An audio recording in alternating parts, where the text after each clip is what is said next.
Shyam steel flexi strong TMT बार, ये strong के साथ फ्लेक्सिबल भी है। आपदा मुसीबत कोई भी आए, ये घर को अटूट बनाए। जब TMT फ्लेक्सी स्ट्रॉन्ग, तो घर रहे हमेशा के लिए स्ट्रॉन्ग। जतिजनाले पनि यो च्यानल हेरेर बसिरहनु भएको छ। आज नहुनुपर्ने घटना है दार्जिलिङको सहर बिचमा घटेको छ। यसको हामी घोर प्रतिवाद अनि विरोध जनाउँदछ है। अहिले घरि भारत देशमा है जे भइरहेको छ है, देशमा एउटा आतंकी हमला भएर है देशभरि नै आजको दिनमा एउटा कस्तो खालको माहौल भइरहेको बेलामा दार्जिलिङ पहाडमा चाहिँ यस्तो खालको हमला हुनु भनेको चाहिँ यो चाहिँ कस्तो खालको हो है।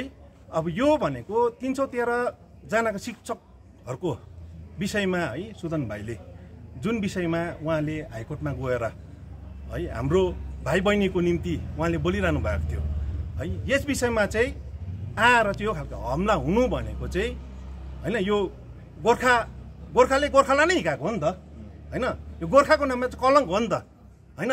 अब जबसम्म यो जिडी हामी लिँदैनौँ, जबसम्म पुलिस प्रशासनले 24 घण्टाभित्रमा है त्यो दोषीलाई पक्रा गर्दैन, हामी यिनीहरू बस्नेछौँ हैन। पुलिस प्रशासनले चाहिँ 24 घण्टाभित्र चाहिँ दोषीलाई चाहिँ पक्रा गरेको हुनु पर्यो हैन। पक्रा नगरेको खण्डमा चाहिँ हामीले पनि शङ्का लागेको छ कोले के गरेको छ भनेर हामी जान्छौँ उनीहरूको घरमा। दार्जिलिङमा बेसी भयो हैन। हामी चुप्प लागेर बस्यो भन्दामा यो खालके हेप्नु चाहिँ अलिकति यो चाहिँ लाजमर्दो कुरा हो हैन। यदि पुलिस प्रशासनले 24 घण्टाभित्रमा चाहिँ हैन त्यो दोषीलाई पक्रा गरेन भने चाहिँ हामी आफै निकालेर चाहिँ बजार बिचमा तानेर ल्याएर चाहिँ हामी कारबाही गर्नेछौँ। धन्यवाद। ये स्टाइल का मामला है। रूपा फ्रंटलाइन।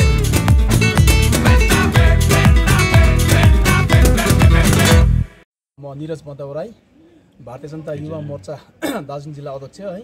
र आज जुन किसिमको घटना यहाँ घट्यो, यो घटनालाई हामी सम्पूर्ण भारतीय जनता पार्टीले विरोध गर्छौँ, विरोध जनाउन आएको छौँ हामी। यो प्रकारको घटना एकदमै कवर्डी एट्याक हो। जो एउटा भाइ जो एउटा न्यायको लागि लडिरहेको छ, जो शिक्षकको लागि अनइम्प्लोइडको लागि लडिरहेको छ, पहाडको लागि लडिरहेको छ, शिक्षक बेरोजगारको लागि लडिरहेको छ, तर त्यो भाइलाई हिम्मत देखाएर अगाडि आएको बेलामा हाम्रो गोर्खा जातिले यो किसिमको, यो गोर्खाको हार हो, यो एउटा गोर्खाको हार हो। यो हिजो अस्ति हाम्रो मिडियामा एउटा हाम्रो चिनाजाना नेता ज्यूले भन्दै थियो 313 शिक्षकको केसमा हार्यो भने चाहिँ गोर्खा हार्छ, गोर्खाको टोपीको शिर झर्छ भन्ने कुराहरू थियो। यो चाहिँ गोर्खाको हार, गोर्खाको हार। यो एउटा गोर्खाले गोर्खा भाइलाई हात लाउनु, कुटपिट गर्नु चाहिँ यो चाहिँ गोर्खाको हार हो। यसलाई चाहिँ हामी गोर्खाको हार भन्छौँ। जो भाइ एउटा युवा वर्ग सानो भाइ हाम्रो पहाडको लागि, पहाडको शुद्धिकरणको लागि अगाडि बढिरहेको छ, यो किसिमको घटनालाई हामी एकदम भर्सना गर्छौँ। र यति हामी भन्छौँ, जुन आज जुन चाहिँ घटना भयो, यो घटना लिएर शान्तिसँगले तपाईँहरू नबस्नुहोस्, शान्तिसँग नबस्नुहोस्। पुलिस प्रशासनलाई हामी दबाब गर्नेछौँ। पुलिस प्रशासनले केही गरेन भने यसको चाँडो हामी निकाल्नेछौँ। यो किसिमको घटना हामी हुने दिनेछौँ न। फर्दर दार्जिलिङमा यस्तो घटना नहोस्। पुलिस प्रशासनको हामी अगाडि आएको छौँ, FIR हुँदैछ, चिठी लेख्दैछौँ र पुलिस प्रशासनले के गर्छ 24 घण्टाभित्रमा यदि यो घटनाको दोषीलाई पक्राउ गरेन भने के कारणले भयो, को भयो, हाम्रोमा सङ्ख्या छ र पुलिस प्रशासनले चाँडोभन्दा चाँडो यसको कारबाही गरेको हुनुपर्छ।